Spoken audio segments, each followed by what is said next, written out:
2024 has been jam-packed with multi-tools that are different, unique. Some of them push the envelope. A lot of them are copies. This one is a little different. So this one right here has titanium handles. It goes under different names. Decoyo, I think, makes a version. There's one under Tunifier.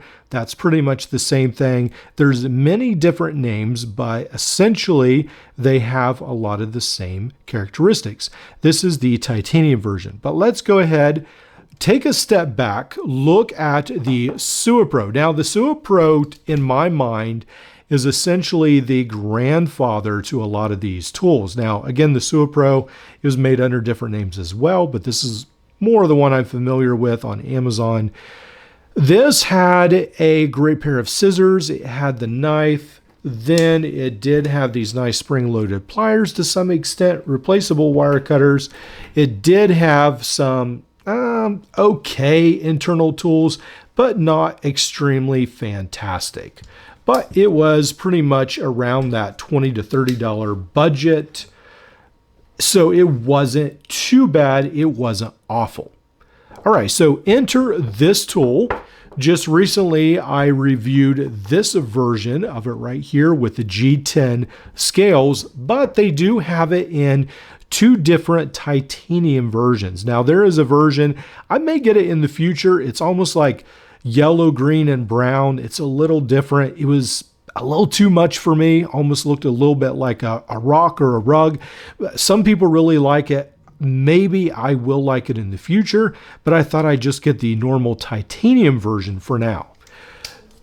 When we think about tools, especially titanium, a lot of times that means upgrade. It means more expensive. It means premium. This tool right here does seem to try to bring a little bit more premium to its name. If you're enjoying this video, remember to like and subscribe. Now, when we talk about upgraded material, AliExpress does claim in the specifications about this that it is made of 440C, the pliers, the knife, the scissors. The sides of this are made, the handles, out of titanium alloy. There is that. That is something to consider. When we look at the shape of this tool, I don't mind these pliers. They're definitely a little different, a little unique, but there's nothing wrong with them. I feel like they work fine. They are replaceable wire cutters right there. I guess maybe they have crimpers underneath here at the bottom or something that you could use for them. I don't know that they've really put a whole bunch of thought into that.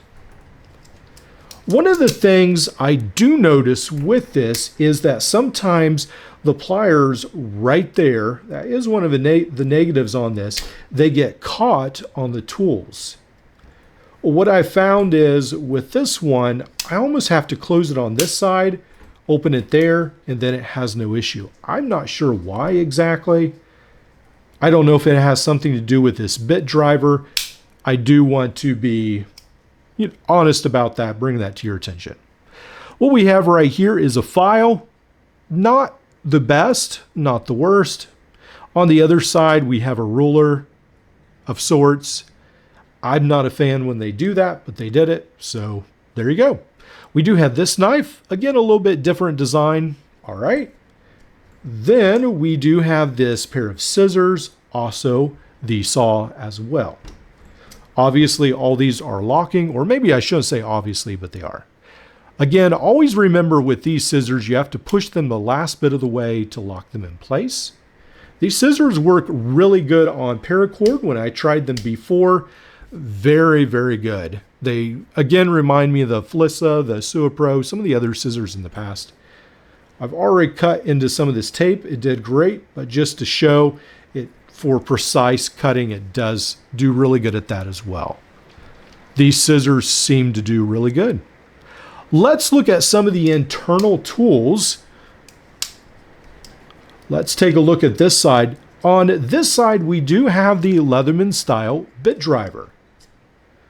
Now, these bit drivers are different. They have a magnet that keeps this in place instead of Leatherman. They almost have, I think, more of almost like a spring that compresses it. I forget exactly, but I've talked about it in the past when I was reviewing the Gordon multi-tool. They are a little different. We do have this wire stripper. We've got almost like this package opener, which is a little unique as well right here, or a scraper. These are locking tools.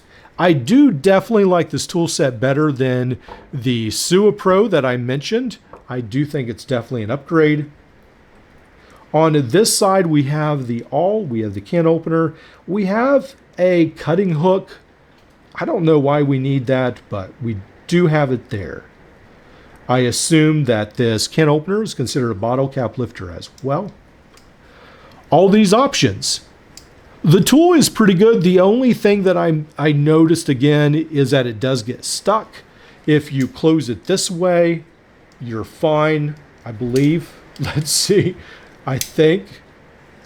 And then, well, that's the side that gets stuck on. All right, so the non-bit side, if you close it that way, then you're fine. Yep, there you go. Now, the best part about this tool is that it's only $30 on some of AliExpress's websites. So that's a great price. I bought it, even though I had this essentially identical version. I think I had to pay maybe $40 to $50 for this. I actually got the titanium version cheaper than I did the G10. That's a pretty good deal. For $30, I don't think I have too much to complain. Again, I do prefer the Day Camping DL7.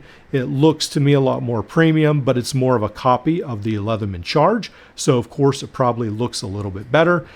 Now, another really positive note about this tool, I really like these pouches. I know they're cheap.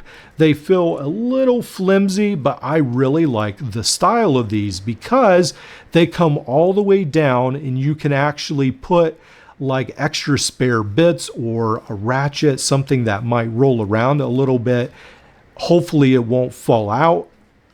I guess it could right here. That's where I guess moisture can drain out. But for the most part, it's protected where some pouches have this big gap, parts can fall out. It does also have this accessory for a pen or a flashlight. This is more like Leatherman or SOG style pouch. Overall, I think with this tool, I would probably give it almost a 3.5 out of 5 because it is very well priced. I'm not a huge fan of some of the tool implements. I like some of the Leatherman clones better, again, because they're based off of Leatherman, but I feel like this is a pretty good design. It's pretty solid. I do feel like it offers you a lot of value for what you're paying for it.